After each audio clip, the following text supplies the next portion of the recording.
প্ৰতিগৰাকী দৰ্শকক স্বাগতম জনাইছো আৰু এই মুহূৰ্তত এটা খবৰ লৈ আহিছো আপোনাৰ শিশুটি বাৰু জ্বৰ উঠিছে নেকি বা অত্যধিক মূৰৰ বিষ বা গাৰ বিষ পেটৰ অসুখ যদি হৈছে তেনেহলে আপুনি শীঘ্ৰে চিকিৎসকৰ কাষ চাবক এবাৰ উৎকট গৰমৰ মাজতে যেহেতু বিভিন্ন ধৰণৰ ৰোগৰ প্ৰাদুৰ্ভাৱ দেখিবলৈ পোৱা গৈছে এবাৰ যোৰহাটত এনকেফ্লাইটিছৰ সন্ত্ৰাস পোহৰলৈ আহিছে এনকেফ্লাইটিছত আক্ৰান্ত হৈ তিনিটি শিশুৰ মৃত্যুক লৈ চিন্তিত হৈ পৰিছে এতিয়া স্বাস্থ্য বিভাগ সাৱধান ৰাজ্যত এনকেফ্লাইটিছ সদৃশ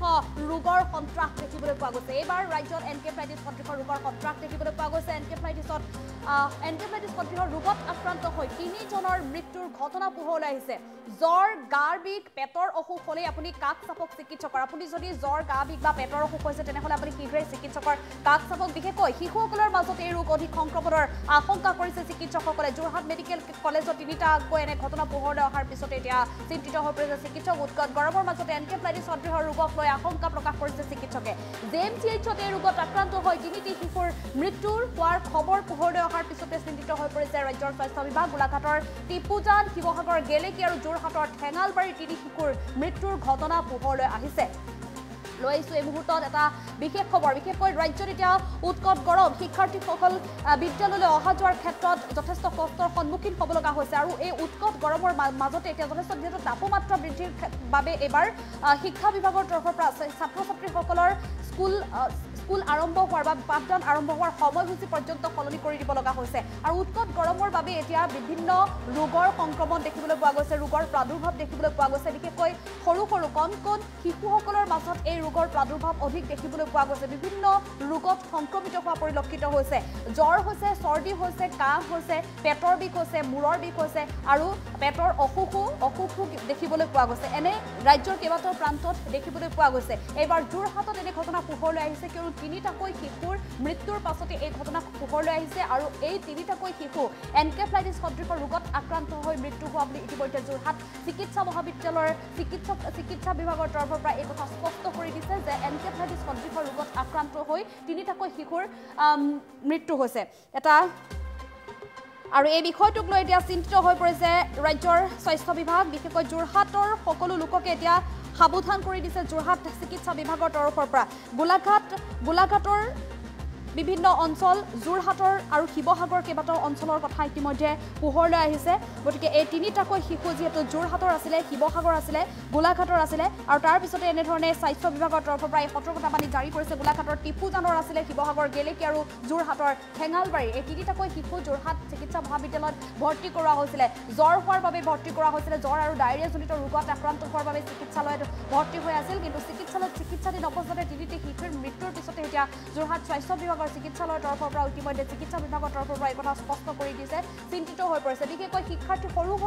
কণমানিসকলক যাতে জ্বৰ হৈছে বা পেটৰ অসুখ হৈছে বুলি সাধাৰণ অসুখ বুলি যাতে অভিভাৱকে অৱহেলা নকৰে তাৰ বাবে সজাগ কৰি দিয়া হৈছে চিকিৎসা বিভাগৰ তৰফৰ পৰা ইতিমধ্যে চিকিৎসকসকলে এই কথা স্পষ্ট কৰি দিছে যে প্ৰতিটো শিশুৱে যদি জ্বৰত আক্ৰান্ত হৈছে বা মূৰৰ বিষ হৈছে অত্যধিক যদি আপোনাৰ শিশুটিৰ মূৰৰ বিষ হৈছে তেনেহ'লে আপুনি শীঘ্ৰেই চিকিৎসকৰ কাষ চাপক যিকোনো যাতে ভয়াবহ পৰিস্থিতিৰ যাতে সৃষ্টি নহয় বা অধিক সংক্ৰমণ নহয় বা আপোনাৰ শিশুটিৰ যাতে অৱস্থা যাতে গুৰুতৰ নহয় তাৰ বাবে চিকিৎসা বিভাগৰ তৰফৰ পৰা এয়া চিকিৎসকসকলৰ তৰফৰ পৰা ইতিমধ্যে সতৰ্ক কৰি দিয়া হৈছে প্ৰতিগৰাকী অভিভাৱকক যদি আপোনাৰ শিশুটিৰ জ্বৰ চৰ্দি হৈছে অত্যধিক মূৰৰ বিষ হৈছে গাৰ বিষ হৈছে বা পেটৰ অসুখ হৈছে ডায়েৰিয়াজনিত যদি সমস্যা দেখিবলৈ পোৱা গৈছে তেনেহ'লে আপুনি শীঘ্ৰেই চিকিৎসকৰ কাষ চাপক কিয়নো এনকেফ্লাইটিছ সদৃশ ৰোগত আক্ৰান্ত হৈ তিনিটা শিশুৰ মৃত্যুৰ ঘটনা পোহৰলৈ আহিছে জ্বৰ হোৱা মাত্ৰকে আপুনি জ্বৰ এটা হ'ল বুলি আপোনাৰ শিশুটিক কেতিয়াও আপুনি অৱহেলা নকৰিব জ্বৰ হ'লে আপুনি সাধাৰণ পেৰাচিটামল ঔষধ দিয়াই আপুনি শিশুটিৰ ক্ষেত্ৰত অৱহেলা নকৰিব কিয়নো যিকোনো মুহূৰ্তত যাতে বিপদৰ সন্মুখীন হ'বলগীয়া নহয় তাৰ বাবে আপোনাৰ শিশুটিৰ জ্বৰ হোৱাৰ লগে লগে আপুনি চিকিৎসালয়লৈ লৈ যাওক জ্বৰ হোৱা মাত্ৰকে আপুনি চিকিৎসকৰ পৰামৰ্শ লওক আৰু জ্বৰৰ লগতে যদি অত্যধিক মূৰৰ বিষ হৈছে অত্যধিক গাৰ বিষ হৈছে তেনেহ'লে আপুনি অধিক সাৱধান হওক বিশেষকৈ খোৱা বোৱাৰ ক্ষেত্ৰত খাদ্যাভ্যাসৰ ক্ষেত্ৰত অভিভাৱকসকলক অধিক সজাগ হ'বৰ বাবে ইতিমধ্যে চিকিৎসালয়ৰ তৰফৰ পৰা চিকিৎসালয় কৰ্তৃপক্ষৰ তৰফৰ পৰা সজাগ কৰি দিয়া হৈছে চিকিৎসা বিভাগৰ তৰফৰ পৰা সজাগ কৰি দিয়া হৈছে প্ৰতিগৰাকী অভিভাৱকে কেৱল শিশুসকলেই নহয় ডাঙৰ সকলকো এই ক্ষেত্ৰত অধিক সজাগ হ'বলৈ পৰামৰ্শ আগবঢ়াইছে এতিয়া চিকিৎসকসকলৰ তৰফৰ পৰা বিশেষকৈ গোলাঘাটৰ টিপুজান শিৱসাগৰ গেলেকী যোৰহাটত ঠেঙালবাৰী আদি এনেধৰণৰ অঞ্চলসমূহত এতিয়া যাতে প্ৰত্যেকগৰাকী লোকে যাতে সাৱধান থাকে এনকেফ্লাইটিছে যাতে মাৰাত্মক ৰূপ ধাৰণ নকৰে তাৰ বাবে এতিয়া পৰামৰ্শ আগবঢ়োৱা হৈছে চিকিৎসকসকলৰ তৰফৰ পৰা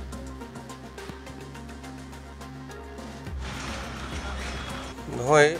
এইটো যেনেকৈ ওলাইছে আজি এখন বাতৰি কাকতত অচিন ৰোগ বুলি কিন্তু আমাৰ যিকেইজন পেচেণ্ট অচিন ৰোগ নহয় AES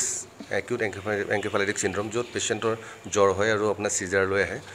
তেনেকুৱা তিনিজন পেচেণ্ট যিটো ওলাইছে আজি তিনিজন ঢুকাইছে যোৱা 3 দিনত এজন আছিলে আপোনাৰ শিৱসাগৰ জিলা ইয়ালৈ ৰেফাৰ হৈছিল এজন বোকাখাটৰ পৰা ৰেফাৰ হৈছিল চিভিল হস্পিটেলৰ পৰা আৰু এজন যোৰহাটৰে আছিলে বয়সকেইটা হ'ল আপোনাৰ এজনৰ বয়স 4 বছৰ 7 বছৰ আৰু থাৰ্ডজনৰ 5 বছৰ 4 7 আৰু 5 মানে অচিন একচুৱেলি তেনেকুৱা শব্দটো ক'বলৈ এতিয়া দিগদাৰ হয় কিন্তু জ্বৰ হোৱাৰ যেতিয়া এইটো হয় AES জ্বৰ হ'ব অকণ এইখিনি অলপ ছাডেন হৈছে মানে জ্বৰ হয়ে বৰ বেয়া অৱস্থাত আহিছে ৰোগীবিলাক মানে ভেণ্টিলেশ্যন দিবলগীয়া হৈছে মেকানিকেল ভেণ্টিলেশ্যনত এটা বেছি হৈ যায় কমন হয়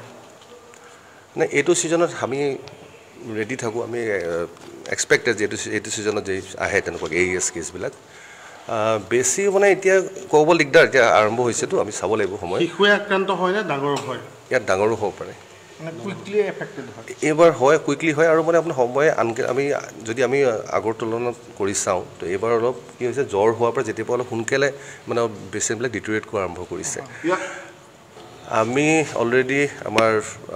জিলা কৰ্তৃপক্ষৰ তত্ত্বাৱধানত আমাৰ ইয়াৰ জিলাৰ চিকিৎসা মানে জইণ্ট ডিৰেক্টৰ অফ হেল্থ ছাৰ্ভিচে তেখেতে অলৰেডি কালি এখন চিঠি প্ৰেৰণ কৰিছে ICMRলৈ মানে যে এনেকুৱা হৈ আছে এতিয়া আগত এনেকুৱা হৈ আহিছে চ' কিবা হ'ব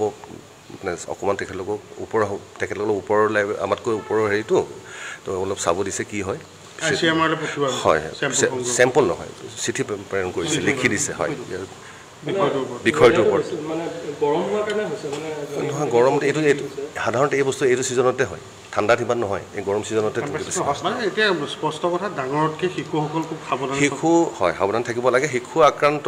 অলপ এতিয়ালৈকে বেছিকৈ হৈছে ডাঙৰো হয়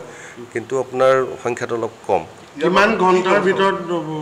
আচলতে এনে হয় মৃত্যু পৰ্যায়লৈ যাব পাৰে বা তাৰ